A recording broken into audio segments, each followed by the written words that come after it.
The London Top Show is sponsored by Khata Book. Business हुआ easy.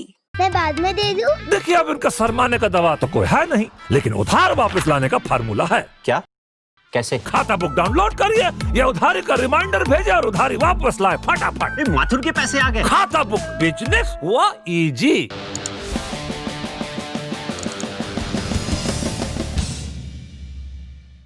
हमारे देश की सामाजिक बुराइयों की कोई लिस्ट बने तो दहेज प्रथा को उसमें जगह जरूर मिलेगी। दहेज के खिलाफ कानून भी है, लेकिन दहेज लेने वाले इसे बुराई नहीं मानते, उसे जायज ठहराने के तर्क देते हैं। इस लड़की की बात में समाज और माता पिता के लिए भी एक संदेश है, बशर्ते उसे स्वीकार किया जाए। जरूरी है कि कुछ बदलावों के लिए समाज को ऐसे ही तैयार किया जाए। टीम गंगा के हमारे साथी सौरभ और मनोज पहुंचे मधुबनी के जितवारपुर गांव। आपने मशहूर मधुबनी पेंटिंग्स के बारे में खूब सुना होगा। कोरोना के दौर में मधुबनी पेंटिंग्स मास तक पहुंच चुकी हैं, लेकिन मधुबनी पेंटिंग से जुड़े कलाकारों की हालत खराब है।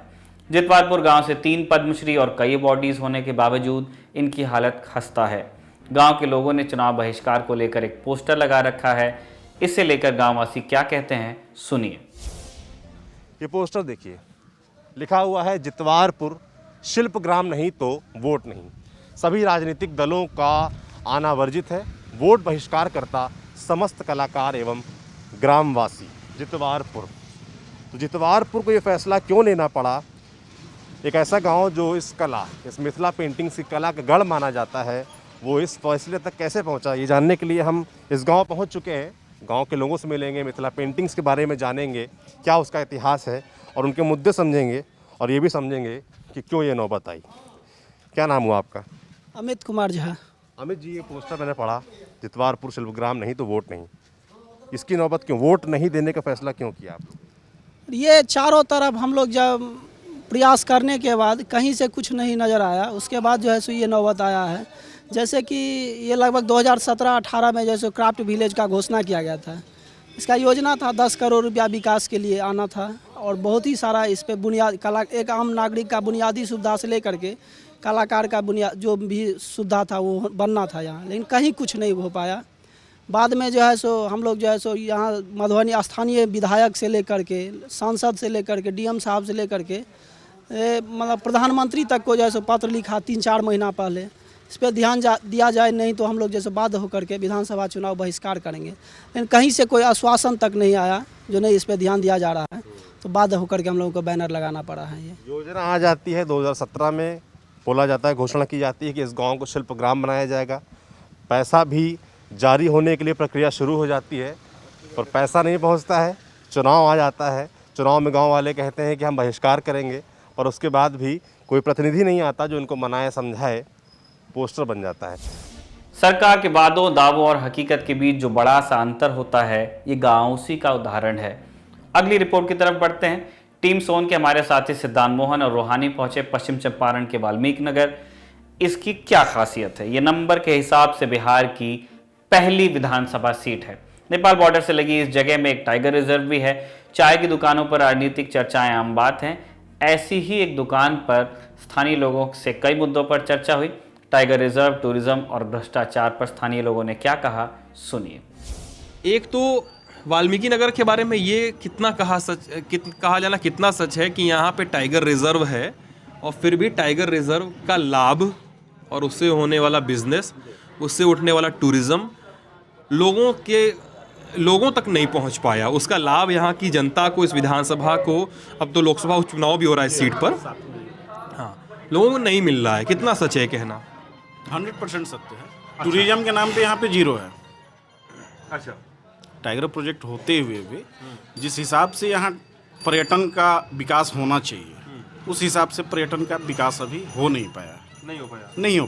पर्यटन के नाम से, जैसे मान लीजिए हम लोग पढ़े लिखे हैं, बाहर भी जाते हैं, और जगह भी नेशनल स्तर पे जहाँ टूरिज्म है, या उत्तराखंड वगैरह में ही हम लोग जाते हैं, आपको गिर है या जहाँ कुछ भी है, तो वहाँ पे लोकल बच्चों को या जो लोग भी हैं, पर्यटन से काफ़ी ज़्यादा रोजगार है। राजस्थान ही है जिसका पूरा इनकम ही आपको टूरिज्म पे। लेकिन इतना बड़ा टाइगर प्रोजेक्ट होते हुए लगभग 880 या 82 वर्ग किलोमीटर का ये टाइगर प्रोजेक्ट है सर। तो इस पर सही है, सरकार भी अफसर सही है।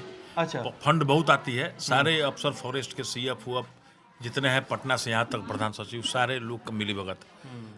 अच्छा, एक सेकंड, उस पर तो बाद में, आरोपों पर बाद में आएंगे।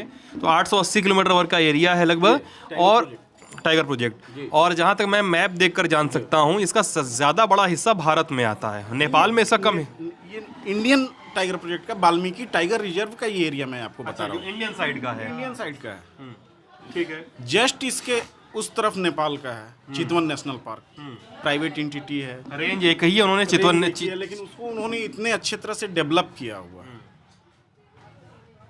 तो गवर्नमेंट की नीतियां यहाँ पे कहीं ना कहीं तो विफल है। अच्छा। या प्रयास विफल है। कब डिक्लेयर होता है टाइगर प्रोजेक्ट? 96 में, 96 में। अच्छा, फिर उसके बाद क्या हुआ?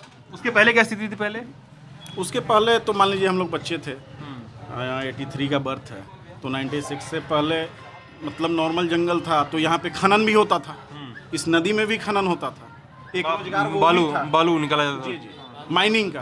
तो आपको 2000 कै तक 2013 तक चला या 10 तक? 2013 तक रायती प्लॉट चला और 91 में बंद हुआ। 1991 में बंद हो 1991 में माइनिंग जो नदी से चलता था वो बंद हो गया, गंडक नदी से जी, जिस चलते गंडक का पूरा बेड छिछला हो चुका है।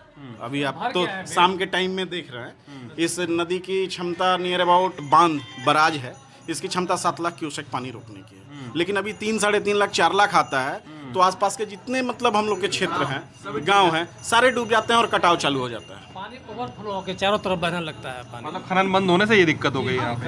अच्छा, उसके चलते मतलब कितना हेक्टेयर जंगल का भी कटाव हो चुका है। घुटना, कंधा या कमर, चाहे जैसा हो दर्द, डॉक्टर ऑर्थो आपको देता है दर्द से पूरी आजादी, एक भरपूर जिंदगी।